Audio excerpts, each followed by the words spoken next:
നിങ്ങളെപ്പോഴെങ്കിലും ഇങ്ങനെ ചിന്തിച്ചിട്ടുണ്ടോ? ഒരു കാര്യം തുടങ്ങാൻ തീരുമാനിക്കും, പക്ഷേ അത് നാളത്തേക്ക് മാറ്റിവെക്കും. അടുത്ത ദിവസം എത്തുമ്പോൾ വീണ്ടും പറയും, ഇന്ന് വേണ്ട, നാളെ ചെയ്യാം. ചിലപ്പോൾ ആ ഒരു നാളെ ഒരിക്കലും വരാതെ പോകുകയും ചെയ്യും. ഇന്ന് പലരുടെയും സ്വപ്നങ്ങളെയും വളർച്ചയെയും വലിയ വിജയങ്ങളെയും തടയുന്ന ഏറ്റവും വലിയ ശത്രുവാണത് മാറ്റിവയ്ക്കുന്ന ശീലം, അതായത് പ്രൊക്രാസ്റ്റിനേഷൻ.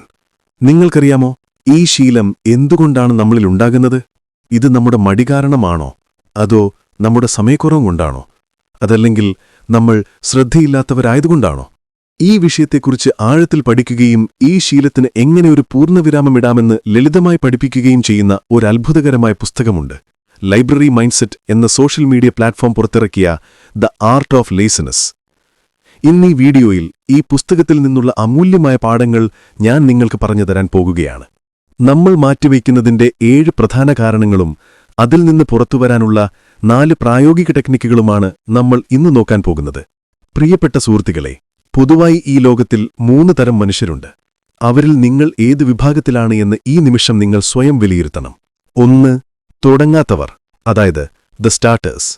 ഇവർക്കൊരുപാട് ആഗ്രഹങ്ങളുണ്ടാകും, വലിയ സ്വപ്നങ്ങളുണ്ടാകും, പക്ഷേ ഒരു കാര്യം തുടങ്ങാൻ ഇവർക്ക് കഴിയില്ല. ഇവർ ഓരോ ദിവസവും പറയും, നാളെയാകട്ടെ, അടുത്ത തിങ്കളാഴ്ചയാകട്ടെ എന്ന്. ഇവർ കഴിയുന്നത്ര കാര്യങ്ങൾ നീട്ടിവെച്ചുകൊണ്ടേയിരിക്കും. വലിയ പ്ലാനുകളുണ്ടാക്കുമെങ്കിലും ഒരു പടി പോലും മുന്നോട്ടു വയ്ക്കില്ല. രണ്ടാമത്തേത് പാതിവഴിയിൽ ഉപേക്ഷിക്കുന്നവർ, അതായത് ദ ക്വിറ്റേഴ്സ്. ഇവരാണ് രണ്ടാമത്തെ തരം. ഇവർ എന്തെങ്കിലും തുടങ്ങാൻ മടിക്കില്ല, പക്ഷേ കുറച്ചു കഴിഞ്ഞാൽ ഒരു ചെറിയ തടസ്സമോ ഒരു പ്രശ്നമോ ഒരു പരാജയമോ വരുമ്പോൾ ഇവർക്ക് മോട്ടിവേഷൻ നഷ്ടമാകും. ഇതെന്നെക്കൊണ്ട് കഴിയില്ല എന്ന് പറഞ്ഞ് ആ ലക്ഷ്യം, ആ ജോലി പാതിവഴിയിൽ ഉപേക്ഷിക്കും. മൂന്നാമത്തെ തരം പൂർത്തിയാക്കുന്നവർ, അതായത് ദ ഫിനിഷേഴ്സ്. ഇവരാണ് മൂന്നാമത്തെ തരം. എന്തു ചെയ്യണമെന്നാഗ്രഹിക്കുന്നുവോ അത് കൃത്യമായി തുടങ്ങുകയും വഴിയിൽ എത്ര പ്രതിസന്ധികൾ വന്നാലും അതിനെയെല്ലാം മറികടന്ന് അത് കൃത്യമായി പൂർത്തിയാക്കുകയും ചെയ്യുന്നവർ. ലോകത്ത് നിങ്ങൾ വിജയികളെ കാണുന്ന എല്ലാവരും ഈ 3ാം വിഭാഗത്തിൽപ്പെട്ടവരാണ്. നിർഭാഗ്യവശാൽ ഈ ലോകത്ത് 100-ൽ വെറും 2 പേർ മാത്രമാണ് ഈ 3ാം വിഭാഗത്തിലുള്ളത്. ബാക്കിയുള്ളവരെല്ലാം 1ാം വിഭാഗത്തിലോ 2ാം വിഭാഗത്തിലോ ആണ്. നിങ്ങൾ ഈ റിവ്യൂ കേട്ടുകൊണ്ടിരിക്കുമ്പോൾ നിങ്ങൾ ഏത് വിഭാഗമാണ്? ഒരു കാര്യം തുടങ്ങാൻ മടിക്കുന്നവരോ, അതോ തുടങ്ങിയിട്ട് പാതിവഴിയിൽ നിർത്തുന്നവരോ, അതല്ലെങ്കിൽ തുടങ്ങി പൂർത്തിയാക്കുന്നവരോ? നിങ്ങളുടെ മറുപടി സത്യസന്ധമായിരിക്കണം. അടുത്തതായി മാറ്റിവെക്കൽ ശീലമുണ്ടാകാനുള്ള 7 കാരണങ്ങൾ എന്തൊക്കെയാണെന്ന് നോക്കാം. നമ്മൾ എന്തിനാണ് മാറ്റിവെക്കുന്നത് എന്ന് ആദ്യം മനസ്സിലാക്കണം. കാരണം കണ്ടെത്തിയാൽ മാത്രമേ പരിഹാരം കാണാൻ സാധിക്കൂ. 1. ജീവിതത്തിന്റെ ഉത്തരവാദിത്തം ഏറ്റെടുക്കാതിരിക്കുന്നത്. നിങ്ങൾ അംഗീകരിച്ചാലും ഇല്ലെങ്കിലും നിങ്ങളുടെ ജീവിതത്തിന്റെ പൂർണ്ണ ഉത്തരവാദി നിങ്ങൾ തന്നെയാണ്. ഈ തിരിച്ചറിവില്ലാത്തവരാണ് പിന്നീട് നോക്കാം എന്ന് പറഞ്ഞ് അലസമായി പ്രവർത്തിക്കുന്നത്. ഉദാഹരണം, നിങ്ങളുടെ ആരോഗ്യം ശ്രദ്ധിക്കേണ്ടത് നിങ്ങളുടെ ഉത്തരവാദിത്തമാണ്.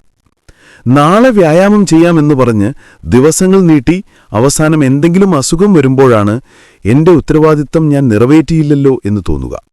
നമ്മൾ ഉത്തരവാദിത്തബോധത്തോടെ പ്രവർത്തിച്ചാൽ മാറ്റിവെക്കുന്ന ശീലം ഉണ്ടാകില്ല. 2. അമിതമായി പൂർണ്ണത പ്രതീക്ഷിക്കുന്നത്. ചെയ്യുകയാണെങ്കിൽ തികവോടെ മാത്രമേ ചെയ്യൂ എന്ന് വാശി നമ്മളിൽ പലർക്കുമുണ്ട്. ഇത് നല്ലതാണെങ്കിലും അമിതമായാൽ വലിയ വിപത്താണ്. പൂർണ്ണതയ്ക്കു വേണ്ടി കാത്തിരുന്ന് ഒരു കാര്യവും തുടങ്ങാതിരിക്കുന്ന അവസ്ഥ. അല്ലെങ്കിൽ ചെറിയൊരു തെറ്റു സംഭവിച്ചാൽ അയ്യോ ഇത് ശരിയായില്ല എന്ന് പറഞ്ഞ് ആ പ്രോജക്റ്റ് ഉപേക്ഷിക്കുന്ന അവസ്ഥ. ഓർക്കുക, തുടങ്ങാത്ത ഒരു കാര്യത്തിന് തികവ് വരുത്താൻ കഴിയില്ല. 3. എല്ലാത്തിനും യെസ് എന്ന് തലയാട്ടുന്നത്. നമുക്ക് നോ പറയാനുള്ള ശീലമില്ലെങ്കിൽ എന്ത് സംഭവിക്കും? ആരെന്താവശ്യപ്പെട്ടാലും നമ്മൾ ശരി എന്ന് പറഞ്ഞ് തലയാട്ടും. നമ്മുടെ ലിസ്റ്റിൽ കൂടുതൽ ജോലികൾ വരും. ചെയ്യേണ്ട പ്രധാനപ്പെട്ട ജോലി മാറ്റിവെക്കേണ്ടി വരും. നിങ്ങൾ ചെയ്യാൻ ബാധ്യസ്ഥമല്ലാത്ത കാര്യങ്ങൾ ഏറ്റെടുക്കുന്നത് നിങ്ങളുടെ പ്രധാന ലക്ഷ്യങ്ങളെ മാറ്റിവെക്കാൻ കാരണമാകും. 4. കൃത്യമായ ദിനചര്യയല്ലാത്തത്. നമുക്കൊരു ഷെഡ്യൂളില്ലെങ്കിൽ നമ്മുടെ ദിവസം വളരെ ക്രമം തെറ്റിയതായിരിക്കും. എപ്പോഴാണ് നമ്മൾ എന്തു ചെയ്യുന്നത് എന്ന് നമുക്കറിയില്ല. ഇതുപോലെ ഒരു ഘടനയില്ലാതെ വരുമ്പോൾ എളുപ്പത്തിൽ ശ്രദ്ധ തെറ്റാനും ചെയ്യേണ്ട പ്രധാനപ്പെട്ട ജോലിയെ മാറ്റിവെക്കാനുമുള്ള സാധ്യത വളരെ കൂടുതലാണ്. 5. അമിതമായി ജോലി ചെയ്യുന്നത്. ചിലർക്ക് എപ്പോഴും ജോലി ചെയ്യുന്നത് പോലെ തോന്നും, പക്ഷെ അവർ പ്രധാനപ്പെട്ട ജോലികൾ പൂർത്തിയാക്കുകയില്ല. ഡെഡ്ലൈനുള്ള വലിയ പ്രോജക്റ്റുകൾ മാറ്റിവെക്കും. കാരണം ചെറിയ ജോലികൾ ചെയ്ത് സമയം കളയുന്നതിനാൽ അവർക്ക് ക്ഷീണവും തളർച്ചയും മാത്രമേ ഉണ്ടാകൂ. അവർ ജോലി തിരക്കിൽ ഒളിച്ചിരിക്കുകയാണ്. 6. കാത്തിരിക്കുന്ന ശീലം. ഒരു കാര്യം ചെയ്യണമെന്ന് തീരുമാനിച്ചുടനെ അത് ചെയ്യാതെ നല്ല സമയം വരട്ടെ, നല്ലൊരവസരം വരട്ടെ എന്ന് പറഞ്ഞ് കാത്തിരിക്കുന്നത്. എന്തിനോ വേണ്ടിയോ ആർക്കോ വേണ്ടിയോ കാത്തിരിക്കുന്ന ഈ ശീലം നിങ്ങളുടെ ലക്ഷ്യങ്ങളെ എന്നേക്കുമായി മാറ്റിവെക്കാൻ കാരണമാകും. ചെയ്യണമെന്ന് ആഗ്രഹിക്കുന്നുവെങ്കിൽ അപ്പോൾ തന്നെ തുടങ്ങുക. 7 തെറ്റായ വ്യക്തികളെ കൂടെ കൂട്ടുന്നത്. നിങ്ങൾ സമയം ചെലവഴിക്കുന്ന വ്യക്തികളും ഈ ശീലത്തിനൊരു കാരണമാകാം. നിങ്ങളെ പ്രോത്സാഹിപ്പിക്കുന്നവർക്കൊപ്പം നിൽക്കുമ്പോൾ നിങ്ങൾ ലക്ഷ്യത്തിലേക്ക് നീങ്ങും. എന്നാൽ നിങ്ങൾ ഒപ്പം കൂട്ടുന്നവർ അതൊക്കെ വിട്, നമുക്ക് പിന്നെ നോക്കാം എന്നു പറഞ്ഞ് കാര്യങ്ങൾ മാറ്റിവയ്ക്കുന്നവരാണെങ്കിൽ നിങ്ങളുമറിയാതെ ആ അലസതയിലേക്ക് വഴുതി വീഴും. അപ്പോൾ മാറ്റിവയ്ക്കുന്നതിന്റെ 7 കാരണങ്ങൾ നമ്മൾ കണ്ടുകഴിഞ്ഞു. ഇനി അടുത്തതായി ഈ ശീലത്തിന് എങ്ങനെ ഒരു പൂർണ്ണവിരാമമിടാം എന്ന് നോക്കാം. ഇതിനായി പുസ്തകം പറയുന്ന 4 അത്ഭുതകരമായ ടെക്നിക്കുകൾ നമുക്ക് കാണാം. ഈ ടെക്നിക്കുകൾ കേവലം തിയറി മാത്രമല്ല, ഇത് നിങ്ങളുടെ ജീവിതത്തിൽ പ്രാവർത്തികമാക്കേണ്ട കാര്യങ്ങളാണ്. മാറ്റിവയ്ക്കൽ ശീലം അവസാനിപ്പിക്കാനുള്ള 4 ടെക്നിക്കുകൾ. ടെക്നിക് 1, 5 മിനിറ്റ് ടാസ്ക് നിയമം. അതായത് ചെറിയ ജോലികൾ ആദ്യം പൂർത്തിയാക്കുക. നമ്മൾ മാറ്റിവയ്ക്കുന്ന പല ജോലികളും സത്യത്തിൽ 5 മിനിറ്റോ 10 മിനിറ്റോ കൊണ്ട് പൂർത്തിയാക്കാവുന്ന ചെറിയ ജോലികളായിരിക്കും. ഉദാഹരണത്തിന്, ഒരു ഇമെയിലിന് മറുപടി നൽകുക, കറണ്ട് ബിൽ അടയ്ക്കുക, അല്ലെങ്കിൽ ബാങ്ക് അക്കൗണ്ട് പരിശോധിക്കുക. ഈ ചെറിയ ജോലികളെല്ലാം ഒരു ലിസ്റ്റ് എടുത്ത് ആഴ്ചയിൽ 1 മണിക്കൂർ മാത്രം ഇതിനായി നീക്കിവയ്ക്കുക. നിങ്ങളൊരു വലിയ പ്രോജക്റ്റ് തുടങ്ങുന്നതിന് മുമ്പ് ഈ ചെറിയ ജോലികൾ പൂർത്തിയാക്കുന്നത് നിങ്ങൾക്കൊരു വിജയബോധം അഥവാ സെൻസ് ഓഫ് അക്കോംപ്ലിഷ്മെന്റ് നൽകും. ഈ വിജയം നിങ്ങൾക്ക് മുന്നോട്ടു പോകാനുള്ള ഊർജമായി മാറും. ടെക്നിക് 2, 30 മിനിറ്റ് മുമ്പ് എഴുന്നേൽക്കുന്ന നിയമം. ഇതാണ് രണ്ടാമത്തെ ടെക്നിക്. നിങ്ങൾ സാധാരണ എഴുന്നേൽക്കുന്ന സമയത്തിന് 30 മിനിറ്റ് മുമ്പ് എഴുന്നേൽക്കുക. ആ 30 മിനിറ്റ് നിങ്ങൾ ഇത്രയും കാലം മാറ്റിവെച്ചുകൊണ്ടിരുന്ന ഒരു പ്രധാനപ്പെട്ട ജോലിക്കായി മാത്രം നീക്കിവയ്ക്കുക. ഉദാഹരണം, നിങ്ങൾക്ക് പുതിയൊരു ജോലിക്ക് വേണ്ടി തയ്യാറെടുക്കണം. പക്ഷേ മറ്റു തിരക്കുകൾ കാരണം നിങ്ങൾക്കതിന് സമയം കിട്ടുന്നില്ല എങ്കിൽ അരമണിക്കൂർ മുൻപെഴുന്നേൽക്കുക. ആ സമയത്ത് ഇന്റർവ്യൂവിന് വേണ്ടിയുള്ള പഠനമോ തയ്യാറെടുപ്പുകളോ നടത്തുക. ചിലപ്പോൾ നിങ്ങൾ ചിന്തിച്ചേക്കാം, അരമണിക്കൂർ കൊണ്ട് എന്ത് നേടാൻ എന്ന്. എന്നാൽ നിങ്ങളിത് പതിവാക്കുകയാണെങ്കിൽ നിങ്ങൾക്ക് തന്നെ താൽപ്പര്യം വർദ്ധിച്ച് അരമണിക്കൂർ 1 മണിക്കൂറായി മാറും. മാറ്റിവെച്ച ആ വലിയ ലക്ഷ്യത്തിലേക്ക് നിങ്ങൾ വേഗത്തിൽ എത്തിച്ചേരും. ടെക്നിക് 3, കൃത്യമായ ദിനചര്യ രൂപപ്പെടുത്തുക. നിങ്ങൾക്കായി ഒരു ദിനചര്യ രൂപപ്പെടുത്തുക എന്നത് വളരെ പ്രധാനമാണ്. രാത്രി തയ്യാറാക്കുക. രാത്രി ഉറങ്ങുന്നതിന് മുമ്പ് തന്നെ അടുത്ത ദിവസം നിങ്ങൾ എന്തൊക്കെ ചെയ്യണമെന്നതിനെക്കുറിച്ച് കൃത്യമായ ഒരു ലിസ്റ്റ് അഥവാ ടു ഡു ലിസ്റ്റ് ഉണ്ടാക്കുക. രാവിലെ റിവൈസ് ചെയ്യുക. രാവിലെ എഴുന്നേറ്റ് ഈ ലിസ്റ്റ് ഒരിക്കൽ കൂടി കാണുക, പ്രവർത്തിക്കുക. അതനുസരിച്ച് ഓരോ കാര്യവും കൃത്യസമയത്ത് പ്രവർത്തിക്കുക.